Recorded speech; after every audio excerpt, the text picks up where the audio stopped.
Hey guys, Julian here. Today I'm going to be showing you how to use Ableton's Wavetable synth and make some cool sounds. Um, if you don't know what Wavetable is, it's a synth that came with Ableton 10. I've just put it on this MIDI track.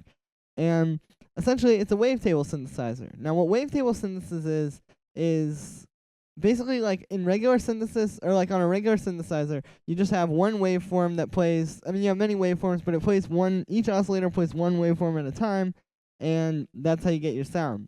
Now in wavetable synthesis, you have what's called a wavetable, which, as the title describes, is literally a table of waves. You have all these different waves. As you can see here, in the bottom left corner, I'm moving the wavetable position on this basic shapes wavetable, and if you listen, you can morph through different sounds. So it's a good way to get sort of like modulated sounds that have a lot more interesting things going on than just, say, like one wave that's being filtered or something. So what we're going to do to make this sound is we're going to go to this amp oscillator, and I'm just going to turn off the attack, like set it to 0, turn the sustain all the way up so it's just a long held out note. And we're going to turn the release down a little bit to maybe like there. I don't want to turn it off completely because you get like a clicking sound that's not so pleasant, but we just want a little bit so it'll just, end smoothly. So what I'm going to do next is I'm going to go to here where it says Basics, and we're going to click on Collection. All of these in this drop-down menu are different sets of wavetables you can use. You can't import your own wavetables like you can in Serum, but you can use all these really cool ones that are included, so that's pretty good. I'm going to select the one called Ruby from here, and I'll just move the wavetable position to maybe like there, like about a third, or, about a third of the way up. And then what we're going to do is we're going to go to the matrix here.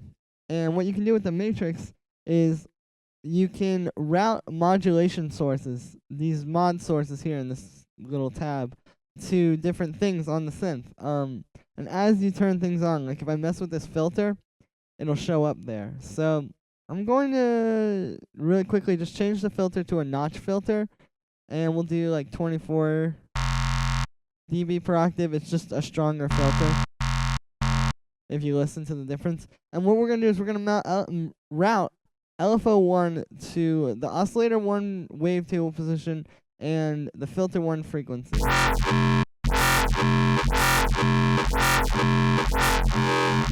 And you see, I'm just going through and listening and doing it by ear, how it sounds the best. So you can already hear we're getting a lot of motion going on here. After this, I'm going to go into the LFO1. You just click on this Mod Sources tab and then the one that says LFO1. And we can mess with it a little bit. Maybe I'll slow down the rate. And, that's pretty much that. They have the shape knob on here and the offset knob. I'm not really going to touch those today, but you can do some cool stuff with them. It's worth messing around with. The last thing I'm going to do here is I'm going to turn on the sub oscillator. And we're going to set it to the 0 octave.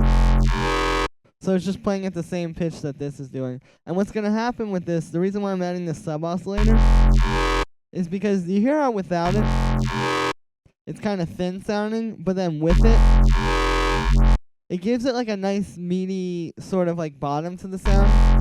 That's going to help a lot when we start distorting it, which is coincidentally now. What I'm going to do next is I'm going to grab the amp from the audio effects in Ableton, and we're just going to use the amp head one. And I think I'm just going to keep it standard, like how it comes by default. Yeah, we're just going to keep it like that. So as you can hear, we got a pretty nice little sound going on. It's very harmonically rich. It's got a nice texture to it. And we're just going to keep going with this. So after the amp, I'm going to put an EQ 8 on. And I think I'm just going to do another EQ, like, notch type of cut. Just something like that. And now, after that, we can do a few more things. The sound is mostly there. I am going to add a little bit of reverb and just do, like, a very short time with a small size. So let's set this quality to high. I just do that by default. I'm not going to touch any of this stuff, but I already turned down the size a little bit. And we're going to turn this decay time down, and then let's turn down the dry wet. I'll turn it up a little bit.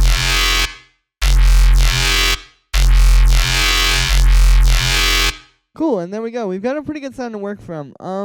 You can do a few more things, like maybe I'll try putting on a bit warmer. You know, you can do things to make it more crunchy, maybe like another amp. You know, something like that. It's clipping the master a little bit. But I'm pretty much gonna leave this up to you. I just more wanted to give this video so you can have some things to work from. So there's a pretty nice little bass sound. You can also use it. It's got a pretty nice unison on there, so you can use it to make some pretty cool leads as well. If I go in and get Wavetable again, I'll just do the same kind of thing I did with the amplitude, where I just set it to be like a one long straightforward note. And let's set this to a saw wave. So I'm just going to use the default basic shape and go like that. And now there's this unison on here, and there's all these different settings. I'll just do classic for now, where you can turn up the voices. You have up to 8 voices. And in theory, you can have as many voices as you want, because you can just keep grouping these together. But now, you get like this really nice kind of super saw sound. And you can put oscillator 2 on as well, and do a saw wave on that, and maybe like detune it a little bit. So you can get some pretty nice, thick sounding kind of saw. And we can maybe make this like a pluck sound. I could go to the matrix and put envelope 2 on the filter frequency. And then if we go back to envelope 2 and start like adjusting it. So yeah, it's a pretty nice, like, juicy kind of pluck sound.